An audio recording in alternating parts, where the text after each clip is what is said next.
Ketika berdiam di Wihara Veluvana, Buddha menyampaikan syair ini dengan kisah Culapantaka, cucu dari seorang bankir di Raja Gaha. Bankir itu memiliki dua cucu laki-laki, bernama Mahapantaka dan Culapantaka. Mahapantaka, sebagai yang lebih tua, biasa menemani kakeknya untuk mendengarkan khotbah-khotbah Dhamma. Kemudian, Mahapantaka bergabung dengan anggota Sangha dan tidak lama kemudian menjadi seorang arahanta. Culapantaka juga mengikuti saudaranya dan menjadi seorang bhikkhu, namun ia tidak dapat menghafal bahkan satu syair pun dalam 4 bulan.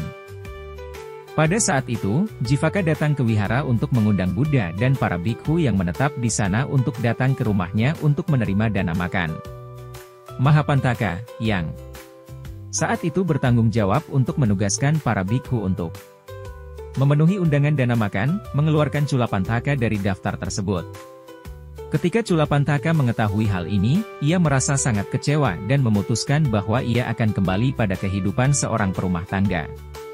Mengetahui niatnya, Buddha membawanya dan menyuruhnya duduk di depan ruangan Gandhakuti. Kemudian beliau memberikan sepotong kain putih bersih kepada Culapantaka dan menyuruhnya duduk di sana sambil menghadap ke arah timur dan menggosok potongan kain itu dengan tangannya. Pada waktu yang sama, ia harus mengulangi kata, Rajoharanam, yang berarti menghilangkan kotoran. Buddha kemudian pergi ke rumah Jivaka, disertai para bhikkhu. Sementara itu, Culapantaka terus menggosok potongan kain tersebut, setiap saat mengucapkan kata Rajoharanam, dalam waktu singkat, kain itu menjadi kotor. Melihat perubahan dari kondisi kain tersebut, Culapantaka mulai menyadari ketidakkekalan dari semua hal-hal berkondisi. Dari rumah Jivaka, Buddha melalui kekuatan batinnya mengetahui kemajuan Culapantaka. Beliau mengirimkan pancarannya sehingga Buddha kelihatan sedang duduk di depan Culapantaka, sambil berkata, bukan hanya potongan kain saja yang dapat dikotori oleh debu, dalam batin seseorang juga ada debu. Hanya dengan menghilangkan kotoran batin itu maka seseorang akan mencapai tujuannya dan mencapai tingkat kesucian kearahantaan. Culapantaka memahami pesan tersebut dan mencapai tingkat kesucian kearahantaan. Sementara itu di rumah Jivaka, mereka sedang akan mempersembahkan air sebelum menyediakan makanan yang merupakan kebiasaan. Namun Buddha menutup matanya itu dengan tangannya dan bertanya apakah masih ada bhikkhu yang tertinggal di wihara. Tidak ada seorang pun yang menjawab. Buddha menjawab bahwa masih ada satu, dan memerintahkan mereka untuk menjemput Culapantaka dari wihara.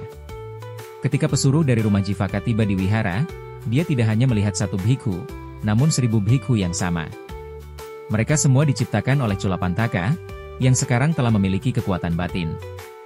Pesuruh itu menjadi bingung dan ia pun kembali dan melaporkan hal itu kepada Jivaka. Pesuruh itu dikirim balik lagi ke wihara untuk kedua kalinya dan diperintahkan untuk mengatakan bahwa Buddha memanggil bhikkhu yang bernama Culapantaka. Namun, ketika ia menyampaikan pesan tersebut, 1000 suara menjawab, saya adalah Culapantaka. Dibingungkan sekali lagi, ia kembali lagi untuk kedua kalinya. Kemudian ia dikirim balik ke wihara, untuk yang ketiga kalinya.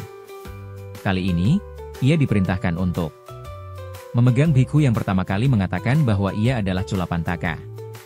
Seketika ia memegang bhikkhu tersebut, maka bhikkhu yang lainnya pun menghilang, dan Culapantaka menemani pesuruh itu menuju rumah Jivaka. Setelah selesai makan, seperti yang diperintahkan oleh Buddha, Culapantaka memberikan sebuah khotbah Dhamma dengan penuh percaya diri dan keberanian, mengaum seperti seekor singa muda.